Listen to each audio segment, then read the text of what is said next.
Kalau Anda sudah mendapat cahaya, lama-lama Anda menyatu dengan cahaya, lama-lama Anda menjadi cahaya. Kalau Anda sudah menjadi cahaya, tidak perlu bersinar. Oh, tak terus gendeng kan. Kalau Anda sudah bersatu dengan Allah, Anda tidak butuh iman, Bu. Gendeng lagi. Terus YouTube, MH tidak butuh iman. Wow, titik 2. Dipotong meneh, so buntut. Maksud saya, iman itu kan jalan, jembatan untuk kamu berjumpa, supaya kamu tidak ragu-ragu terhadap perjumpaan denganku, kata Allah. Maka kamu menyatu dengan Allah. Kalau kamu hidupmu sudah terus-menerus ludeng Allah dan kamu secara dialektis, kamu tidak butuh iman lagi. Loh, ngarepe ngono iku. Ojo terus MH anti iman. Loh, gendeng arek-arek iki.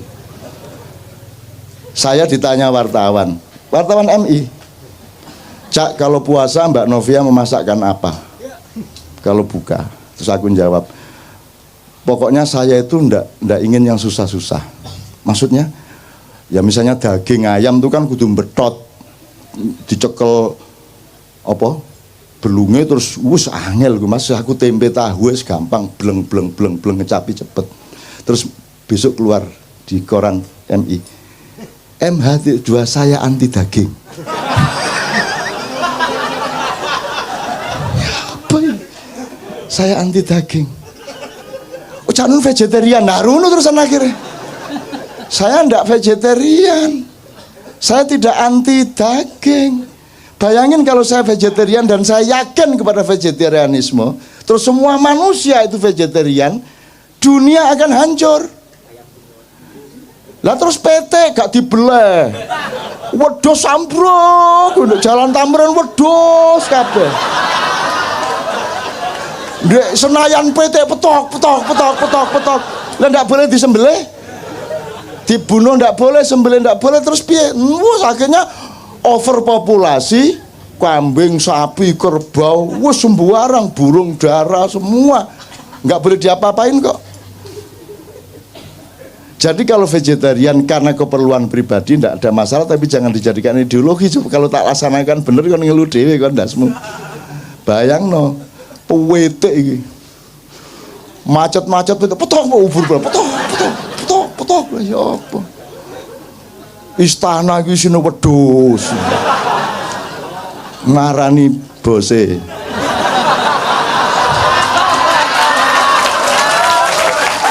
Ngono upamane ya.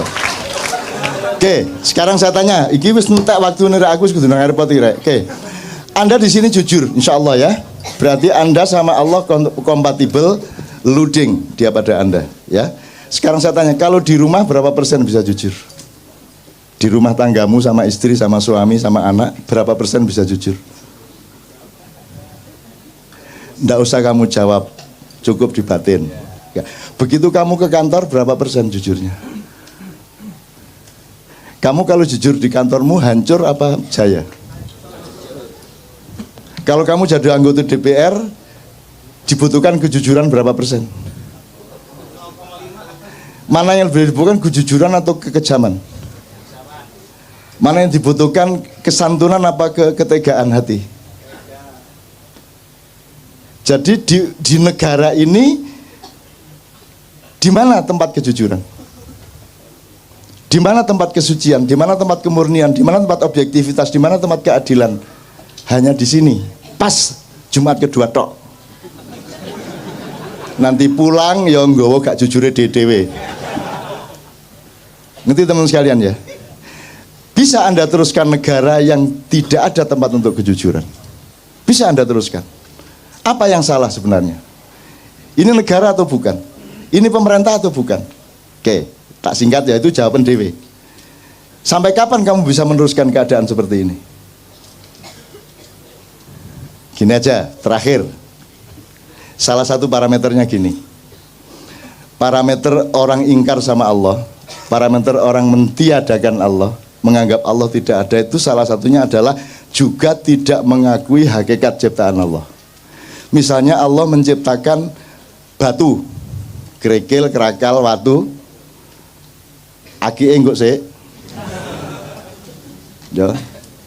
Fosil kayu ta sakarepmu enggak sih? Batu mulia itu apa saja?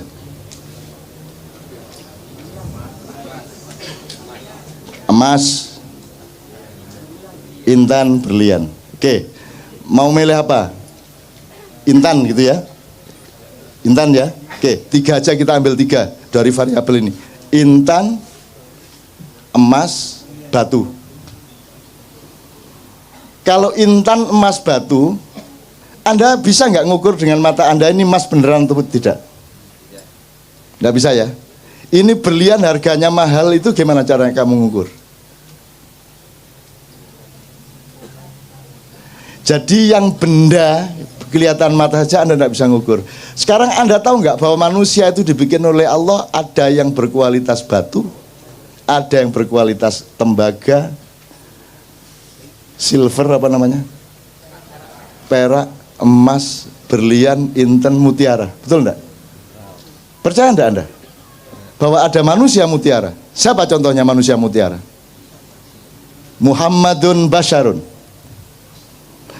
laisakal basyari bal huwa yaqut bainal hajari. Muhammad itu makhluk, tapi dia bukan sembarang makhluk. Dia bukan makhluk biasa. Dia adalah mutiara di tengah batu-batu. Tak persingkat ya Mas ya.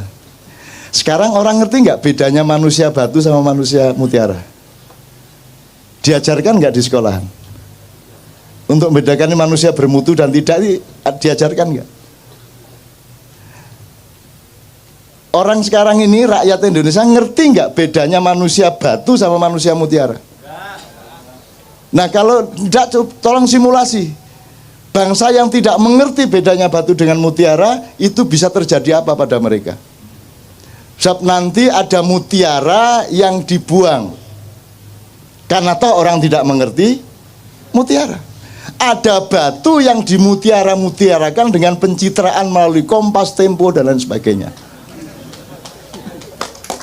Terus Anda semua percaya itu mutiara. Cuman dikasih warna kuning supaya seperti emas dan Anda percaya dia emas.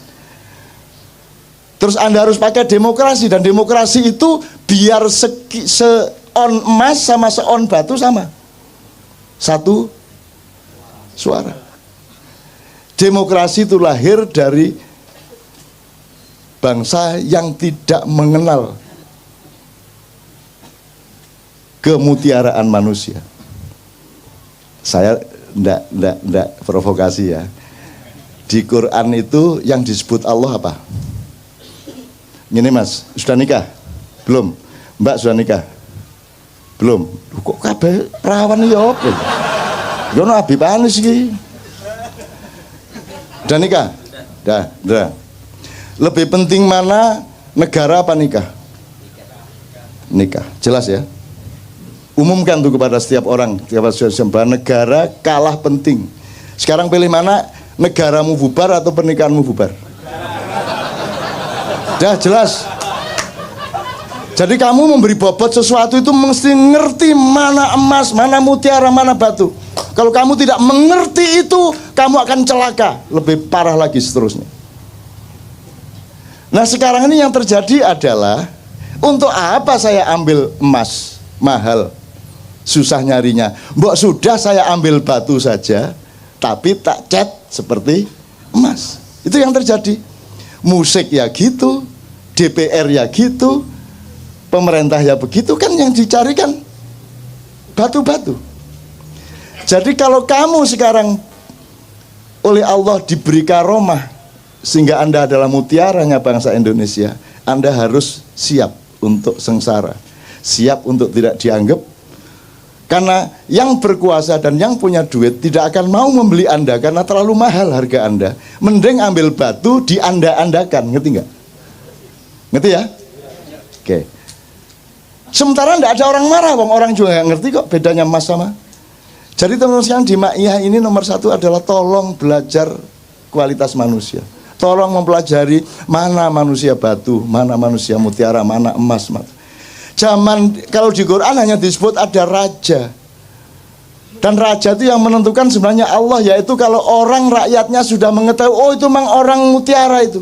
Sulaiman itu memang mutiara, Yusuf itu memang mutiara, Daud itu memang mutiara, semua orang mengakui dengan jujur, maka dia rajanya memang. Tidak perlu pemilihan. Pemilihan itu terjadi karena Anda tidak ngerti bedanya mutiara sama. Saya bukan anti pemilu, tapi kalau diterusin memang anti pemilu. Tapi saya tidak mengatakan begitu, bahwa outputnya seperti itu bukan salah saya. Nah sekarang Anda mau pilih mana? Di Quran tidak ada disebut kecuali kerajaan dan raja.